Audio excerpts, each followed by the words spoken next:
नमस्कार, स्वागत है आपका डे न्यूज में और दिन भर की तमाम अहम खबरों के साथ मैं हूं आरती सिंह। आगे बढ़ने से पहले आइए नजर डालते हैं आज की खास खबरों पर। मुजफ्फरपुर के आभूषण मंडी में खप रहा लूट, चोरी, तस्करी का सोना। डीआरआई का छापा, एक दुकानदार गिरफ्तार, रडार पर बड़े कारोबारी।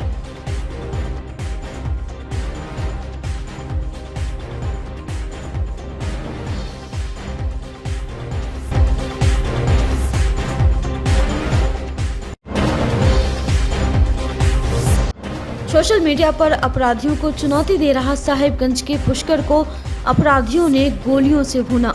आपसी वर्चस्व को लेकर की गई हत्या।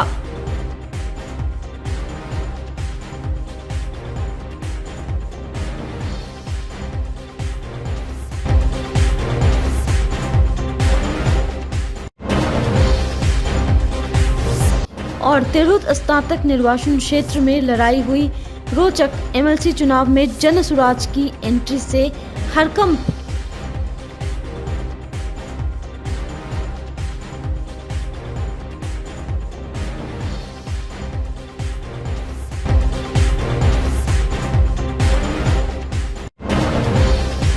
तो ये थी सुर्खियां और अब खबरें विस्तार से। सोना स्मगलिंग करने के मामले में मुजफ्फरपुर की डीआरआई की टीम ने शुक्रवार की शाम मुजफ्फरपुर के पुरानी बाजार स्थित आभूषण मंडी में छापा मारा। छापेमारी की भनक लगते ही सुनारों के बीच हड़कंप मच गई। कई दुकानदारों ने तो शटर गिराकर वहां से निकल लिया। यह छापेमारी सुनारपट्टी पीएन मार्केट स्थित राम कुमार के दुकान में हुई है। लगभग 3 घंटे तक डीआरआई की टीम ने पूरी दुकान को सर्च किया। इस दौरान नोट गिनने की मशीन भी मंगवाई गई। दुकान से सामान बरामद होने के बाद टीम ने वहां मौजूद दुकानदार राम कुमार को गिरफ्तार कर अपने साथ थाने ले गई। चर्चा है कि भारी मात्रा में सोना और कैश बरामद किया गया है। हालांकि छापेमारी खत्म होने के बाद मीडिया ने जब डीआरआई के अधिकारी से बात करने की कोशिश की तो वह कैमरे के सामने कुछ भी बोलने से बचते रहे।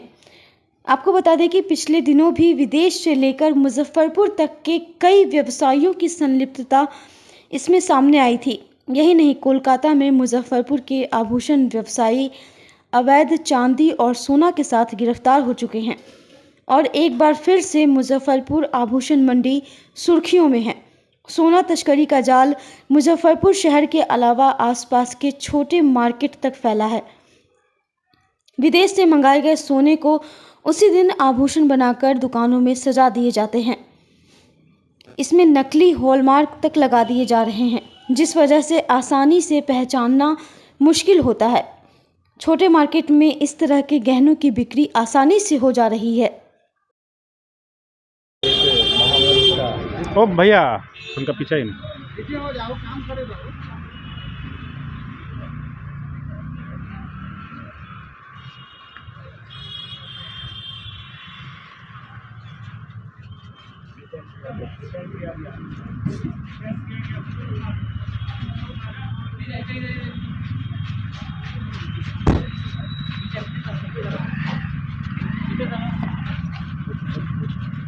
सर, किस चीज का रेट है सर? किस चीज का रेट सर, किस करवाई चीज हुआ? का रेट है सर?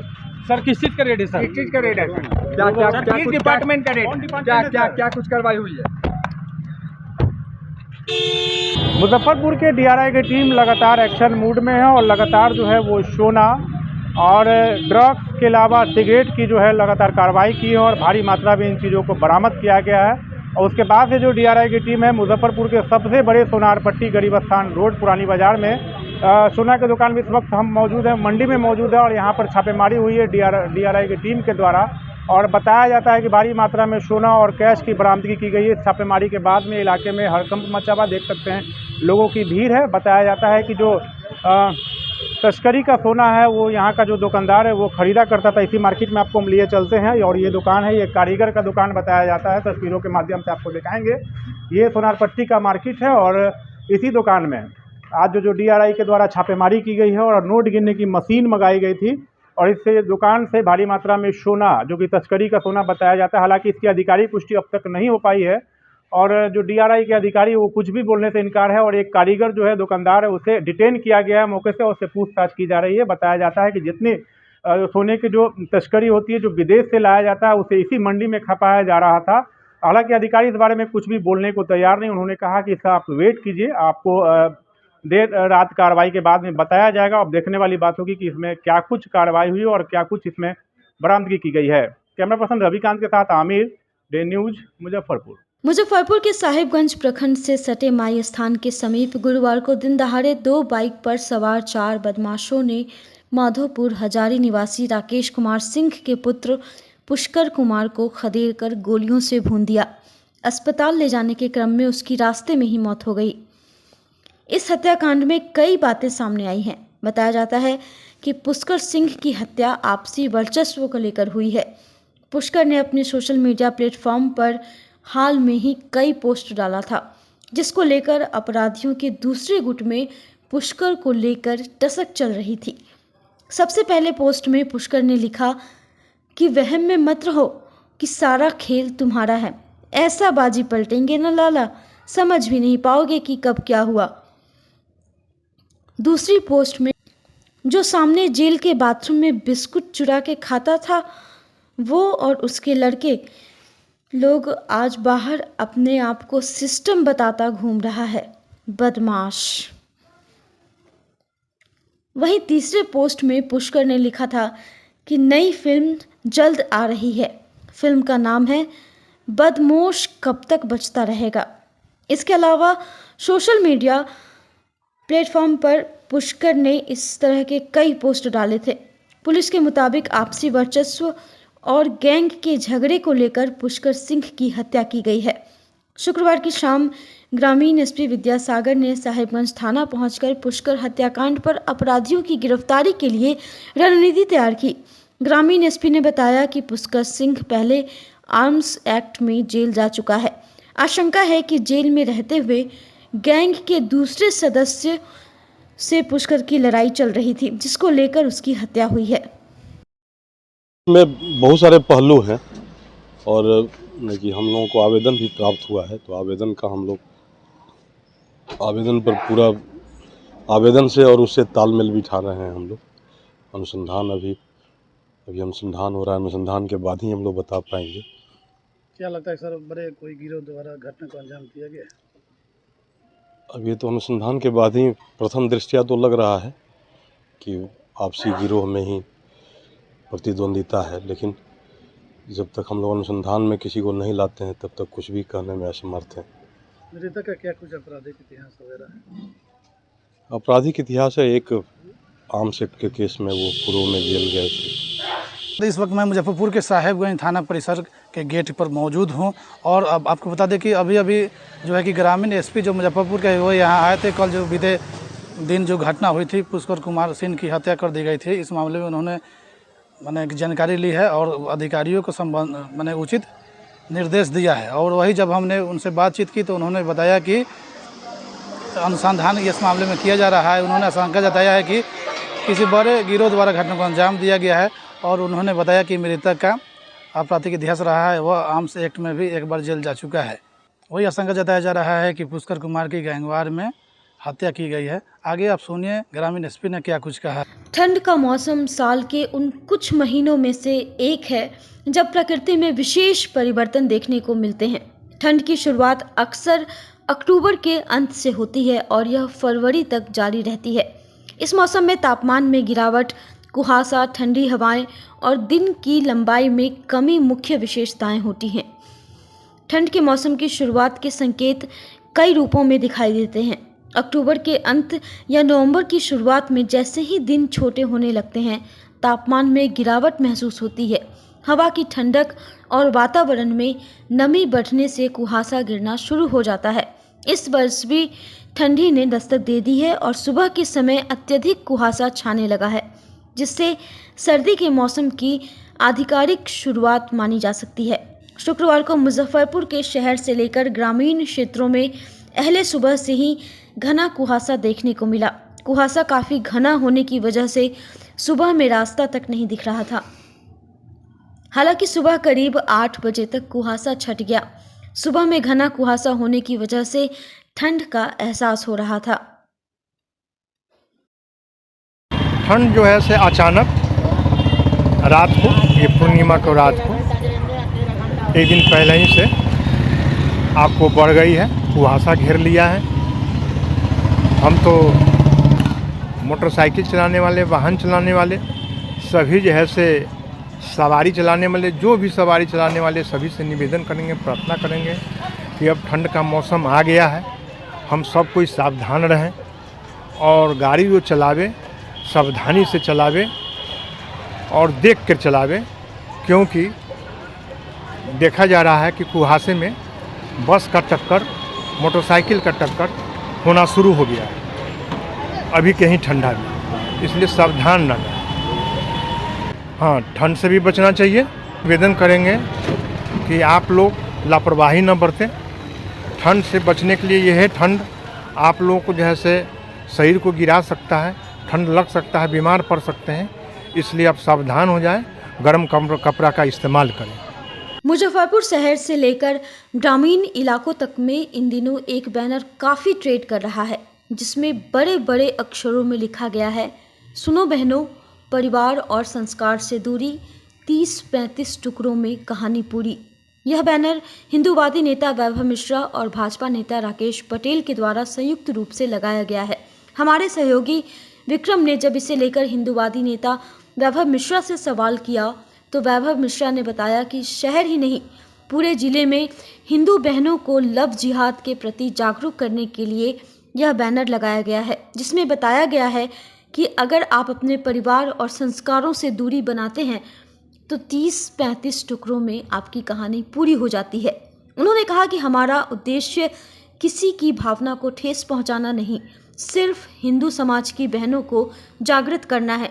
वैभव मिश्रा ने बताया कि जिस तरह देश में लव जिहाद की घटनाएं बढ़ी हैं, उससे हमारी बहनों को जागरूक करने की ये एक पहल है और लोग इसे पसंद भी कर रहे हैं। बहनें भी समाज में हो रही घटनाओं को देख रही हैं और हमारे इस बैनर से जागरूक हो रही हैं। उन्होंने कहा कि हमने इसकी शुरुआत केवल सोशल मीडिया से की थी, लेकिन धीरे धीरे लोगों में जन जागरूकता बढ़ती गई और लोगों ने इसे खूब पसंद किया। इसका नतीजा है कि आज पूरे ज़िले में यह बैनर ट्रेंड कर रहा है।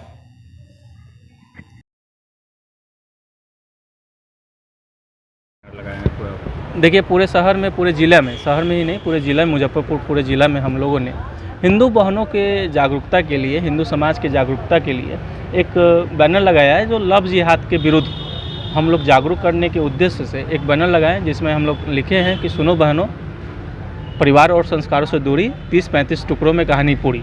तो ये सिर्फ़ और सिर्फ हम लोग हिंदू बहनों को लव जिहाद के विरुद्ध जागरूक करने के उद्देश्य से ये बैनर हम लोगों ने लगाया है पूरे जिले। किस तरह से, क्या कुछ पता है? देखिए, एक ये सोशल मीडिया पे कैंपेनिंग चली और उसके बाद लोगों ने इस चीज़ का समर्थन किया और जगह जगह हर चौक चौराहे पे आप लोगों ने देखा, हर चौक चौराहे पे वो बैनर लगा हुआ है। हमारा उद्देश्य किसी के भावना को ठेस पहुंचाना नहीं था, अपने समाज को सिर्फ और सिर्फ जागरूक करना, ये हम लोग का उद्देश्य था, जिसको बाद में लोग, बहुत सारे लोग ट्रोल करने लगे, लेकिन कुछ ऐसा हुआ नहीं, क्योंकि वो हम लोगों ने कोई असंवैधानिक कार्य नहीं किया था। हम लोगों ने सभी सोच विचार के, जिस तरह के लव जिहाद की घटनाएं पूरे देश भर में चल रही हैं, बढ़ रही हैं, उसी की वजह से हम लोगों ने सिर्फ अपने हिंदू बहनों और हिंदू समाज को जागरूक करने के उद्देश्य से यह बैनर लगाया है। कितना इफेक्ट पड़ेगा इस बैनर का? इफेक्ट तो पड़ेगा ही बॉस, और पढ़ना भी चाहिए। हम लोग सभी तरह ज़मीनी स्तर पे भी हम लोग जन जागरूकता फैला रहे हैं कि आप अपने परिवार और संस्कारों से दूरी ना बनाएं और अपने, जिस तरह बैनर में आपने लगाया है, बैनर में पूरा खुल के आपने को नहीं बताया कि क्या है, नहीं, एकदम क्लियर संदेश है कि आप अपने संस्कारों को ना छोड़ें, अपने परिवार को ना छोड़ें, अपने धर्म को ना छोड़ें। आप देखिए ना, जिन्होंने अपने अपने धर्म को, अपने परिवार को, अपने संस्कार को छोड़ के गया है, उनका टुकड़ा फ्रिज में पाया गया है, उनका टुकड़ा बोरा में कस के पाया गया है। बस इसी के लिए, जागरूकता के लिए हम लोगों ने ये काम किया और इसका इम्पैक्ट पड़ेगा। बहुत सारे लोग जागरूक हो रहे हैं, अपनी बहनें देख रही हैं कि इस देश में इस तरह का चल रहा है। यहाँ भी मुजफ्फरपुर में भी हो रखा है, एक पर बहुत सारी घटनाएं हमारे सामने भी आ रखी है। तो इसी उद्देश्य के साथ हम लोग अपने बहनों को जागरूक करने के उद्देश्य से ये बैनर लगवाए थे। अलग अलग लोगों का फोटो है। देखिए, बैनर में जो लोगों ने, जहाँ पे जिला में जिस चौक चौराहे पे जिसे अच्छा लगा ये स्लोगन, जो चाहा कि नहीं हिंदू समाज इस बैनर से, इस स्लोगन से जागरूक हो सकता है, उन लोगों ने अपने स्वेच्छा से फ़ोटो लगा लिया और लगा के शहरों में टंगवा दिया। हमें तो बाद में मालूम चला मीडिया के माध्यम से कि ये तो बहुत बड़ा मुहिम निकल गया, 300-400 बैनर लग गया। हम तो छोटा स्तर पर इसको शुरुआत किए थे, लेकिन मुझे नहीं पता था। लोगों ने अपने खुद जन जागरूकता, अपना बैनर छपा, अपना पैसा लगाया, हिंदू समाज खुद जागरूक है आज के समय में मुजफ्फरपुर का। शुक्रवार को मुजफ्फरपुर मारेपुर स्थित जन स्वराज के जिला कार्यालय में तिरहुत स्नातक निर्वाचन क्षेत्र में हो रहे विधान परिषद उपचुनाव के लिए अपने प्रत्याशी की घोषणा कर दी। मुजफ्फरपुर के डॉक्टर विनायक गौतम को जन स्वराज ने अपना प्रत्याशी बनाया है। पार्टी कार्यालय में आयोजित प्रेस कॉन्फ्रेंस में गांधीवादी नेता लक्ष्मण देव सिंह ने इसकी घोषणा की। इस दौरान पूर्व विधायक किशोर कुमार मुन्ना, पूर्व सांसद सीताराम यादव, संजय केजरीवाल और AK द्विवेदी सहित कई जन स्वराजी मौजूद रहे। गांधीवादी नेता लक्ष्मण देव सिंह ने कहा कि डॉक्टर विनायक गौतम पेशे से डॉक्टर हैं और प्रसिद्ध रेडियोलॉजिस्ट हैं और अच्छे समाज सेवी भी हैं, इसीलिए हमारी पार्टी ने तिरहुत स्नातक उपचुनाव के लिए उनके नाम की घोषणा की है।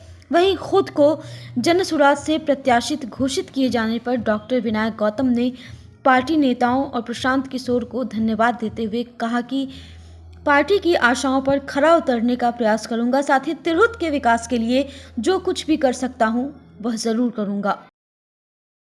निर्दलीय प्रत्याशी कहाँ थे? वो प्रत्याशी के रूप में थे। हमारे पास 5 प्रत्याशी या 6 प्रत्याशी थे। उसमें जब हम लोगों ने सबकी समीक्षा की केंद्रीय लेवल पर, तो हम लोगों ने यह पाया कि सबसे योग्य, सबसे कर्मठ, क्षेत्र में काम करने वाले एक अच्छे पृष्ठभूमि के व्यक्ति हैं। इसीलिए हम लोगों ने कमेटी ने तय किया, जिसके नाम की घोषणा आज लक्ष्मण देव बाबू से कराए हम लोग। कि आज के डेट में पहला पार्टी होगा जहां पर मैं लगातार हाथ जोड़ करके नहीं खड़ा हूं। यहाँ सब भाई हैं, कोई बड़े भाई हैं, कोई गार्जियन है, यहाँ सब भाई है। इस पार्टी एटलीस्ट एक चीज़ तो नई शुरुआत हो रही है ना। आप भी खुद ही मुंह से कह रहे हैं कि पहली बार है कि पार्टी में किसी कैंडिडेट ने अपना अनाउंसमेंट किया है। इससे बड़ी बात क्या हो सकती है? जी जी नहीं, आप हर जगह देखिए कि चूंकि पार्टी का सिंबल नहीं मिला था, मैंने जन स्वराज का सारा 2 अगस्त के बाद से मैं हर जगह पे पोस्टर भी मैं जन स्वराज का लगा करके घूम रहा था। लेकिन कहा गया कि कहीं बाकी कैंडिडेट्स का मनोबल न गिर जाए, इसलिए हम लोगों ने अपने आप को वो घोषित नहीं किया। लेकिन जन स्वराज के ही सारे कार्यकर्ता हम लोग के साथ में घूम रहे थे। और अगर जन स्वराज नहीं लड़ती तो डेफिनेटली आप मान के चलिए कि ये जो आज के डेट में पूरा का पूरा उनका जो सारा जो पहले से मैनिफेस्टो चल रहा है, वो हम लोग के मैनिफेस्टो से कहीं ना कहीं मिलता जुलता दिख रहा है। तो वो हमें नहीं मिलता, तो एक जो मजबूती मिल रही है आज के डेट में, वो मजबूती नहीं मिल पाती। पॉसिबल ही नहीं था कंटेस्ट।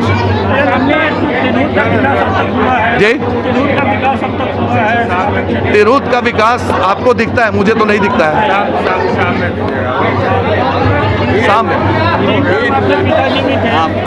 एक चीज बोला गया था जी, मैं पिताजी थे, मैं उस समय में नहीं था, एक चीज समझा जाए। लेकिन आप एक चीज बताएंगे, श्री कृष्ण बाबू के समय का चर्चा या मेरे पिताजी 22 साल से नहीं है, अगर उनकी चर्चा अगर आज के डेट में आप कर रहे हैं, मेरे पिताजी आज के डेट में भी उनको राम कुमार सिंह जी नहीं कहता है, उनको राम कुमार बाबू बोलते हैं। उनके बारे में एक आदमी ले आइए जो बोले कि वो सज्जन नहीं थे।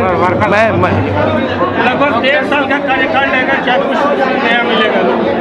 मैंने अपने मुद्दे बता दिए हैं कि मैं सीमित मुद्दे लेकर चल रहा हूँ। तिरहुत स्नातक उपचुनाव के लिए हुए नामांकन में राजेश रोशन ने निर्दलीय उम्मीदवार के रूप में निर्वाची पदाधिकारी सह आयुक्त तिरहुत प्रमंडल के समक्ष नामांकन का पर्चा दाखिल किया। आपको बता दें कि राजेश रोशन स्वामी सहजानंद सरस्वती विचार मंच के संरक्षक सह भाजपा नेता हैं और अपनी ही पार्टी NDA के प्रत्याशी के खिलाफ चुनाव मैदान में खड़े हुए हैं। जब उनसे यह सवाल किया गया तो उन्होंने कहा कि अभिषेक झा बाहरी हैं। क्या NDA को तिरहुत स्नातक उपचुनाव में तिरहुत प्रक्षेत्र से एक भी प्रत्याशी नहीं मिला जो उनसे मिथिलांचल के लोग को टिकट दे दिया? इसी कारण वह चुनाव मैदान में उतरे हैं। मुख्य मुद्दा जो है वो तिरहुत की अस्मिता को बचाने का है। इस तिरहुत क्षेत्र में सभी राजनीतिक दलों ने बाहरी लोगों को टिकट दे दिया है, कुछ लोगों ने नए लोगों को टिकट दिया है, धन बल को ध्यान में रखा गया है। तो सभी दलों के कार्यकर्ताओं के बल पर मैं चुनाव लड़ रहा हूं। मेरी 25 वर्षों की राजनीतिक और सामाजिक जीवन है हमारी, उसके बल पर मैं लड़ रहा हूं और मैं तिरहुत में सबको चुनौती दे रहा हूं। और आज बाबा भोलेनाथ की कृपा से मैं चुनाव में नामांकन करने जा रहा हूँ। आपके सामने आपके पार्टी के समर्थित प्रत्याशी भी हैं, वो बाहर के प्रत्याशी हैं, उसी का मैं विरोध कर रहा हूँ। बाहर के लोगों को ला करके यहाँ चुनाव लड़ाया जा रहा है। पार्टी में क्या आरजेडी, कांग्रेस, बीजेपी, क्या किसी दल के पास अपना कोई उम्मीदवार नहीं था? जो बाहर के लोगों को तिरहुत के लोगों पर थोपा गया है, मैं उसी का विरोध करने के कारण मैं चुनाव लड़ रहा हूँ और मुझे पूरा विश्वास है कि मुझे विजयश्री मिलेगी। तिरहुत स्नातक उपचुनाव के लिए हुए नामांकन में शुक्रवार को दूसरे उम्मीदवार के तौर पर शिक्षक नेता बंसीधर बृजवासी ने निर्दलीय उम्मीदवार के रूप में निर्वाची पदाधिकारी सह आयुक्त तिरहुत प्रमंडल के समक्ष नामांकन का पर्चा दाखिल किया। नामांकन पर्चा दाखिल करने के बाद अपने समर्थकों के साथ जुलूस के साथ बंसीधर बृजवासी ने शहीद स्मारक पर पहुंचकर खुदीराम बोस और प्रफुल्ल चाकी की प्रतिमा पर माल्यार्पण किया। इस दौरान उन्होंने कहा कि बिहार सरकार ने उन्हें लंबित कर दिया, इसलिए उन्हें सरकार के खिलाफ चुनावी मैदान में उतरना पड़ा। उन्होंने कहा कि सरकार स्नातकों के लिए कुछ नहीं कर रही है। अगर करती तो स्नातकों को पटना में लाठी नहीं खानी पड़ती, पानी की बौछार नहीं सहना होता और न ही सड़कों पर अपने अधिकारों के लिए लड़ाई लड़नी पड़ती। मुद्दा है केवल संघर्ष का। हम नामांकन करने आए हैं किसी पार्टी के झंडा बरदार के रूप में नहीं, बल्कि तिरहुत के तमाम शिक्षित बेरोजगारों को स्नातक रोजगार गारंटी योजना लागू कराने के लिए, वित्त रहित शिक्षकों को वित्त सहित उनको न्याय दिलाने के लिए, शिक्षकों के खोए हुए सम्मान को वापस लाने के लिए और बिहार में जो स्वाभिमान स्नातकों का जो बेचने और खरीदने के लिए लोग आए हैं, उनको सबक सिखाने के लिए तिरहुत जो है इतिहास बनाएगा। और तिरहुत को अब तक छला गया है, जो आवाज नहीं गूंजती थी, इस बार आप देखेंगे सदन में केवल आवाज गूंजेगी और तिरहुत की जो आवाज गूंजेगी। हम कोई मौनी बाबा लोग नहीं हैं, हम जो हैं वह संघर्ष के बदौलत हैं। अगर इतिहास के पूरे कालखंड में आप अगर पूरे इतिहास को पलट कर देख लीजिए, मैं दावा करता हूं कि अगर इतिहास के किसी कालखंड में किसी शासन के 10 महीने के कार्यकाल में अगर एक विभाग के 150 से ज़्यादा लोग मरे होते तो आज इतिहास का काला अध्याय होता। और बिहार में पिछले बार मिस्टर मोगेम्बो के शासनकाल में और उसी का जो ये अपडेटेड वर्जन कालिया है, जो नीतीश कुमार का जो प्रतिनिधि बना हुआ है शिक्षा विभाग में, प्रतिदिन शिक्षक मर रहे हैं। अब तक 1.5 साल में अब तक 200 से ज़्यादा शिक्षकों की मौत हुई है। इन मौतों का हिसाब होगा। कहते हैं शिक्षकों को सम्मान दिया है, शिक्षकों को आपने गुलाम बना दिया है। ये गुलामी से उबरना चाहते हैं शिक्षकों की आवाज़ को आपने बंद करा दिया। संघर्ष नहीं कर सकता है, मुझे बर्खास्त किया गया है ना।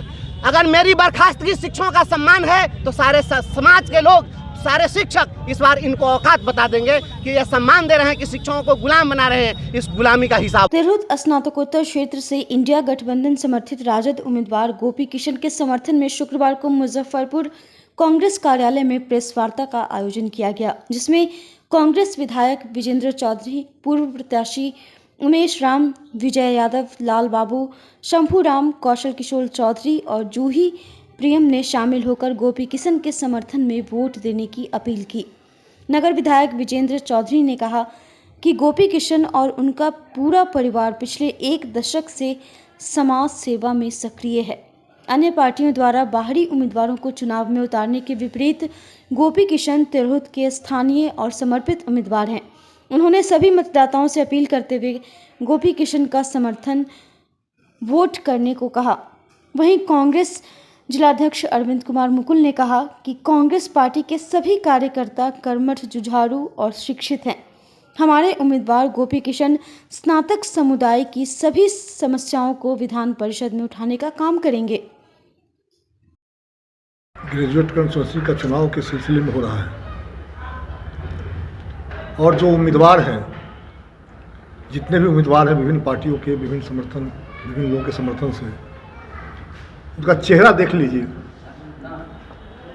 उनसे बात करके सबको सामने बैठा दीजिए, तो इनसे अच्छा उम्मीदवार कोई है नहीं जो समाज सेवा में लगा हो, पहले से लगा हो, पूरा परिवार ही समाज सेवा में लगा हो। तो हम अपील करेंगे शहर के और पूरे चारों जिला के लोगों को, शिवहर के लोगों को, सीतामढ़ी के लोगों को, वैशाली के लोगों को,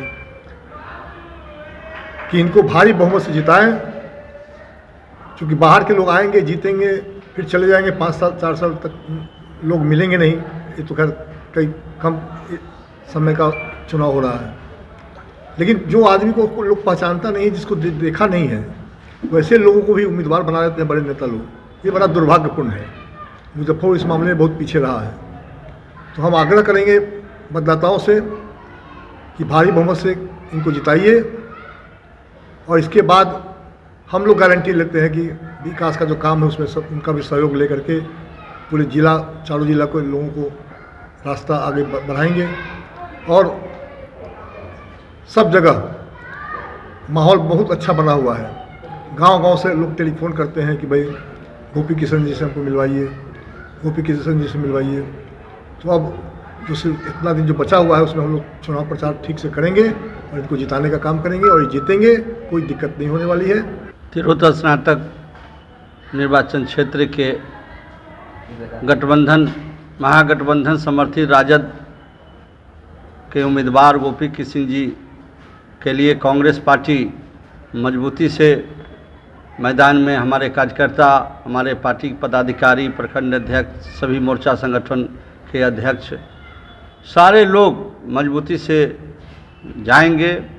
जो भी स्नातक मतदाता है और जो बने हैं, सबके पास हम लोग संपर्क करेंगे और भारी मत से इनको जिताएंगे, इसलिए कि हमारा जो उम्मीदवार है वह कर्मठ है, जुझारू और एक शिक्षित उम्मीदवार है, इंजीनियर है, और स्नातक की जो समस्या है जो आज तक कोई नहीं उठाया है, सारे समस्याओं को लेके यह विधान अपर हाउस में उठाने का काम करेंगे।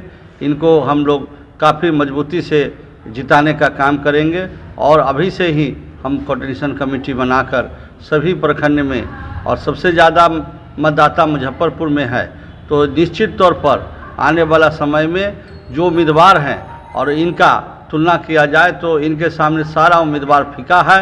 या महागठबंधन के उम्मीदवार हैं, या मल्लिकार्जुन खड़गे जी, राहुल गांधी, तेजस्वी यादव, लालू यादव और तमाम CPI, CPM, माले, सभी गठबंधन के नेताओं से भी हम अपील करेंगे कि इसमें कूद पड़े।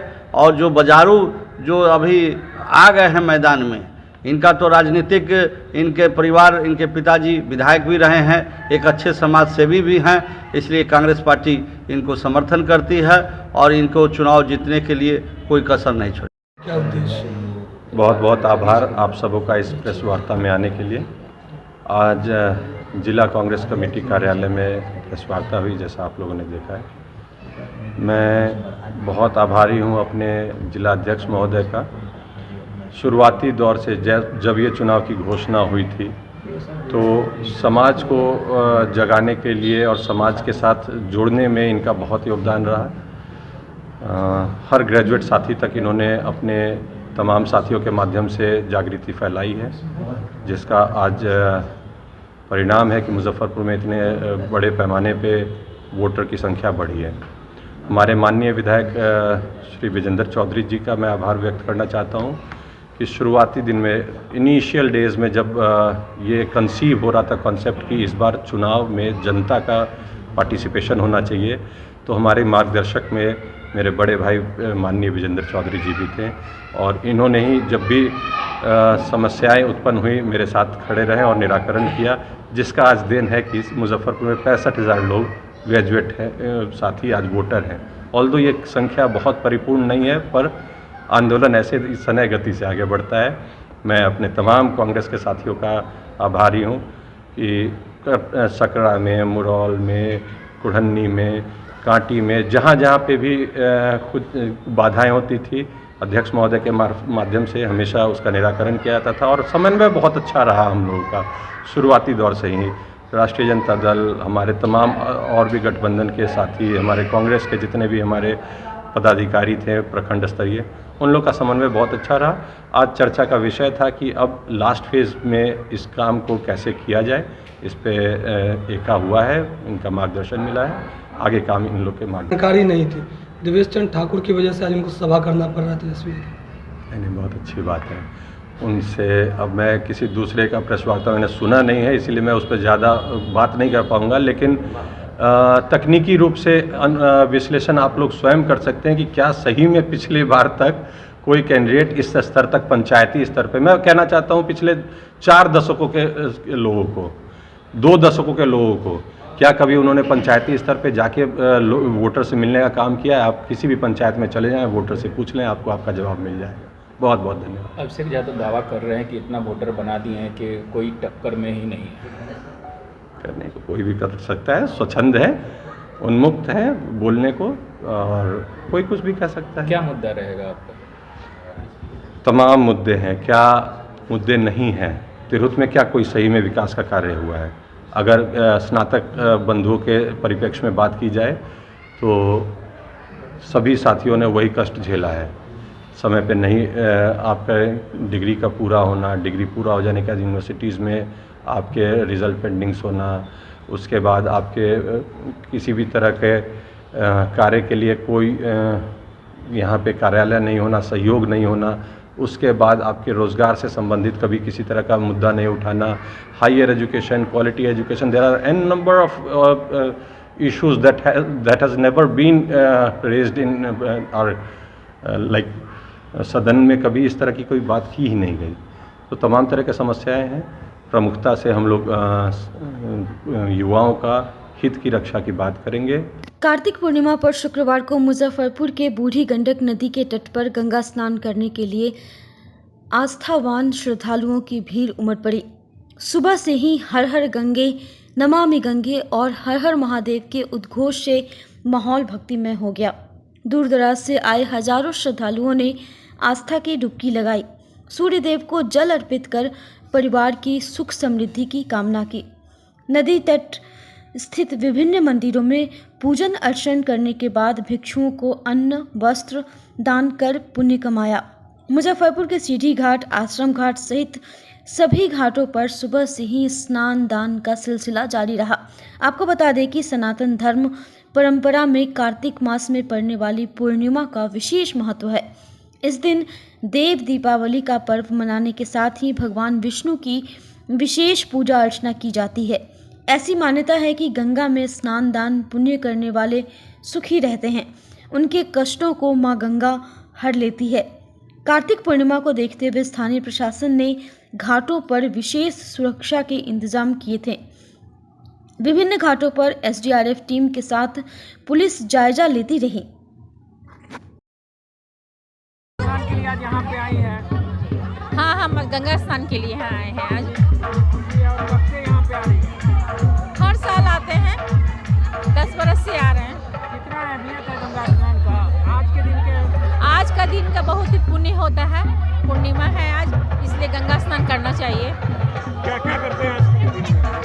गंगा स्नान किए, गंगा माता पूजे, गंगा माँ को पूछ के तो फिर घर जाते हैं।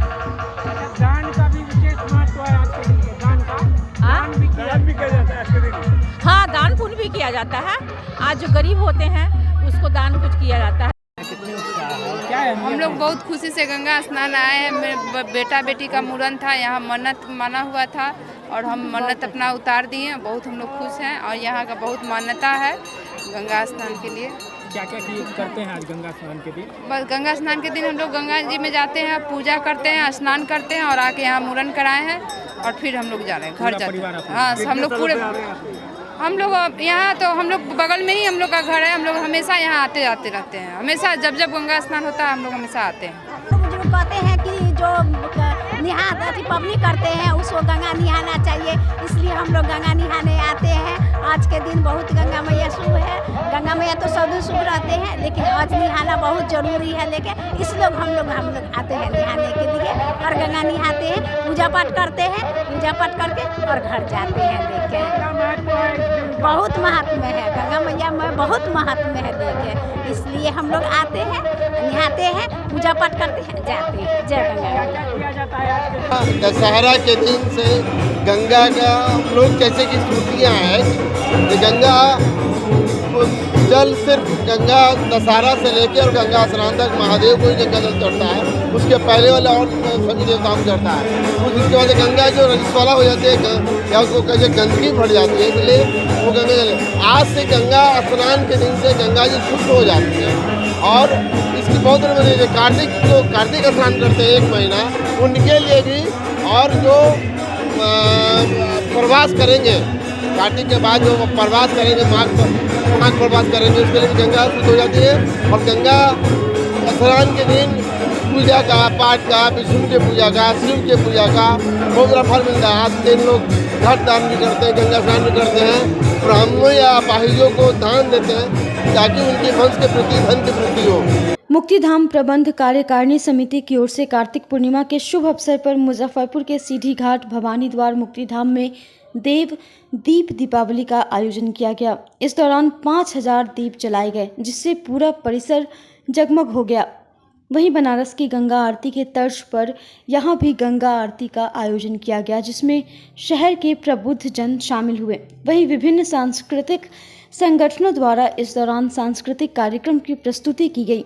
पूरा वातावरण एक अलग ही छटा बिखेर रहा था। देखकर लग रहा था कि मानो सच में देव धरती पर उतर आए हैं और उनके आगमन पर हर ओर दीप जलाकर उनका स्वागत किया जा रहा है। कार्यक्रम के मीडिया प्रभारी सुमित कुमार ने बताया कि काशी की तर्ज में देव दीप दीपावली मनाई गई है, जिसमें बच्चों के द्वारा बनाई गई रंगोली मुख्य आकर्षण का केंद्र रही। वहीं गंगा आरती की अलग ही भव्यता रही। इस दौरान गंगा आरती में शामिल हुए बिहार सरकार के मंत्री केदार गुप्ता ने कहा कि इस तरह के विशेष आयोजनों के लिए मैं पूरे मुक्तिधाम प्रबंध कार्यकारिणी समिति को तहे दिल से धन्यवाद करता हूं। साथ ही सभी लोगों को देव दीप दीपावली की हार्दिक शुभकामनाएं देता हूं।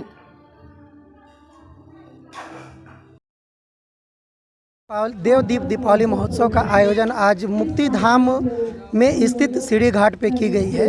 इस कार्यक्रम में 5000 से अधिक दीप हम लोगों ने जलाया बच्चों के साथ, और यहाँ विभिन्न संगठनों के लोग जो आए सहयोग किए सभी ने, और सांस्कृतिक संगठन जो ये किए और सब ने दीप सजाया, दीप जलाया और सबका सहयोग रहा। विभिन्न सांस्कृतिक संगठन जो है वो अपना अपना प्रस्तुति दे रहे हैं। इसमें सब कोई अतिथि है और आज देव दीपावली है, इसको हम लोग काशी के तर्ज पे मनाते हैं और इस कार्यक्रम को भव्यता का केंद्र रहा बच्चों के द्वारा बनाए गए प्रसाद, ये रंगोली और गंगा भव्य महाआरती। दीप दीपावली, देव दीप दीपावली के अवसर पर यह मुजफ्फरपुर के मुक्तिधाम में यह गंगा आरती में शामिल होने का सौभाग्य प्राप्त हुआ है। मैं इसके लिए अपने रमेश केजरीवाल जी जो मुक्तिधाम के लिए लगातार लगे रहते हैं इसको बनाने में, इसको मुजफ्फरपुर का काशी बनाने में इनकी बड़ी भूमिका रही है। मैं तहे दिल से, हृदय के गहराई से मैं उनको धन्यवाद देता हूं और इसमें जितने लोग लगे हुए हैं उन सभी लोगों को मैं अपने तरफ से शुभकामनाएं और धन्यवाद देता हूं। मारवाड़ी युवा मंच संस्कृति शाखा की ओर से शुक्रवार को कार्तिक पूर्णिमा के शुभ अवसर पर मुजफ्फरपुर के सूतापट्टी स्थित श्याम मंदिर में देव दीपावली का आयोजन किया गया, जिसमें शाखा के सदस्यों द्वारा मंदिर परिसर में विभिन्न तरह की रंगोली बनाई गई, दीप जलाए गए और भजन गाए गए। इसके बाद प्रसाद चढ़ाकर श्याम बाबा के दर्शन किए गए। मौके पर मारवाड़ी युवा मंच संस्कृति शाखा की पूर्व अध्यक्षा संगीता गोयनका ने बताया कि शाखा की ओर से हर वर्ष यह कार्यक्रम आयोजित किया जाता है। उन्होंने बताया कि देव दीपावली का काफ़ी महत्व है। कहा जाता है कि आज के दिन देव दीपावली मनाते हैं, तो जब देव दीपावली मनाते हैं तो हम लोग कैसे पीछे रह सकते हैं, इसीलिए हम लोग भी देव दीपावली का आयोजन करते हैं। उन्होंने बताया कि आज के दिन दान पुण्य का भी काफ़ी महत्व है। आज के दिन जो लोग दान करते हैं उनके पूरे जीवन काल में यह दान पुण्य काफ़ी महत्व रखता है।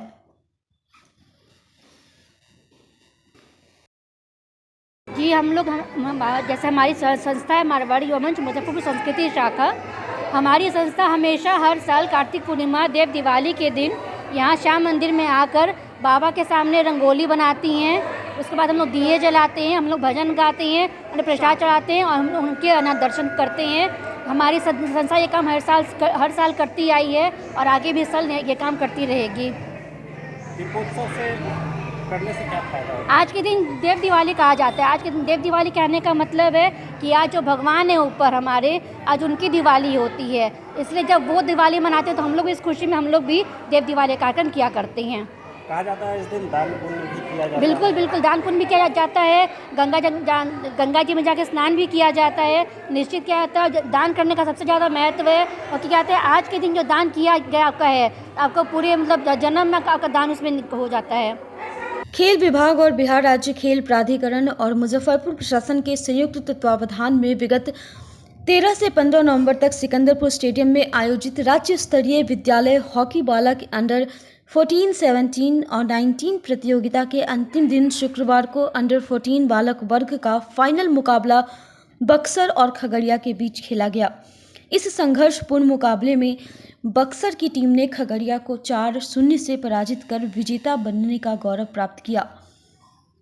बक्सर की ओर से अखिलेश कुमार यादव ने 2 गोल और आलोक और संतोष कुमार ने 1-1 गोल अपनी टीम के लिए किया। वहीं अंडर 17 के फाइनल मुकाबले में पटना और रोहतास के बीच खेला गया। बहुत ही रोमांचक मुकाबले में पटना ने रोहतास को 1-0 से पराजित कर विजेता बनने का गौरव प्राप्त किया। पटना की ओर से एकमात्र गोल निखिल ने अपनी टीम के लिए किया। सभी विजेता और उप विजेता खिलाड़ियों को मुख्य अतिथि डीएम सुब्रत कुमार सेन के द्वारा मेडल, सर्टिफिकेट और ट्रॉफी देकर सम्मानित किया गया। डीएम ने कहा कि राज्य सरकार मुख्यमंत्री नीतीश कुमार ग्रामीण स्तर तक स्टेडियम का निर्माण कराकर खेल सुविधाओं को बढ़ाने का कार्य कर रही है। प्रतिस्पर्धात्मक और अच्छे वातावरण में हुए खेल में विजेता और उप विजेता खिलाड़ी को बधाई देता हूं। वहीं जिला खेल पदाधिकारी मिथिलेश कुमार ने कहा कि बिहार राज्य हॉकी खेल प्रतियोगिता में 13 जिलों की टीम भाग ली थी, जिसमें विजेता खिलाड़ी आगामी रोहतक में होने वाले राष्ट्रीय हॉकी प्रतियोगिता में भाग लेंगे। फाइनल हुआ है, उसके बारे में सर क्या कहना चाहेंगे? किन से मैच हुआ, कौन जीते विजेता? ये बिहार राज्य विद्यालय हॉकी खेल प्रतियोगिता का आज समापन हुआ है, जिसमें कि 13 जिलों से तीनों एज ग्रुप में खिलाड़ी यहाँ शिरकत किए हैं। बॉयज़ अंडर 14, 17 और 19 की आज 3 एज ग्रुप का फाइनल मैचेज हुए, जिसमें कि अंडर 19 में मुजफ्फरपुर एकलव्य चैंपियन हुआ है, दूसरा बक्सर चैंपियन हुआ है अंडर 14 में, और उसी के साथ में फिर पटना चैंपियन हुआ है अंडर 17 के अंदर। और यहाँ से जो खिलाड़ी चैंपियन हुए हैं उनके और रनर टीम के जो सदस्य खिलाड़ी हैं उनमें से चयनित किए गए हैं जो नेशनल जाएंगे। अभी फ़िलहाल अंडर 17 के लिए एकलव्य के 11 खिलाड़ी और पटना और अन्य जिलों से मिला करके कुल 16 खिलाड़ियों का चयन रोहतक में होने वाले राष्ट्रीय SGFI विद्यालय हॉकी टूर्नामेंट के लिए हुआ है, जो 22 तारीख से टूर्नामेंट होना है, उसके लिए चयनित करके भेजे गए हैं। ये जो फाइनल हुआ वो लोग उसमें भाग लेंगे? हाँ, इस फाइनल जो हुआ है उसमें से चयनित खिलाड़ी उसमें से भाग लेंगे जो बिहार को रिप्रेजेंट करेंगे। टूर्नामेंट का फाइनल मैच राज्य स्तरीय प्रतियोगिता संपन्न हुई है और बहुत खुशी की बात है कि अच्छे वातावरण में, कॉम्पिटिटिव एनवायरनमेंट में विभिन्न टीमों ने, जो कई ज़िले से हमारे स्टूडेंट्स आए हुए थे, खिलाड़ी आए हुए थे, सब लोगों ने बहुत एक प्रतिस्पर्धात्मक और जो एक स्वस्थ एनवायरनमेंट होता है उसमें पार्टिसिपेट किया है। सभी लोग बधाई के पात्र हैं। और जो राज्य सरकार ये प्रयास कर रही है, जो माननीय मुख्यमंत्री जी का जो सपना है कि एक गांव तक, एक पंचायत तक हम लोग स्टेडियम का निर्माण कराएं, खेल की सुविधाओं को बढ़वाएं, और अभी आप देख रहे हैं कि अंतर्राष्ट्रीय स्तर का इवेंट भी राजगीर में हो रहा है, तो ये बहुत बड़ी बात है। और सभी खिलाड़ियों को मैं बधाई देता हूँ। जिला के जो खेल पदाधिकारी हैं उनकी पूरी टीम को भी इस सफल आयोजन के लिए बधाई है। अभी थोड़े दिन पहले बैडमिंटन का भी हुआ था, फिर रग्बी का भी होना है, तो लगातार हम लोगों का प्रयास है कि बेहतर सुविधाएं हम लोग खिलाड़ियों को दें और उनके लिए जो है उचित वातावरण हम लोग तैयार करवा सकें। आज की खबरों में बस इतना ही। कल फिर मिलेंगे कुछ नई खबरों के साथ। तब तक के लिए हमारी न्यूज़ टीम को दीजिए इजाज़त। नमस्कार।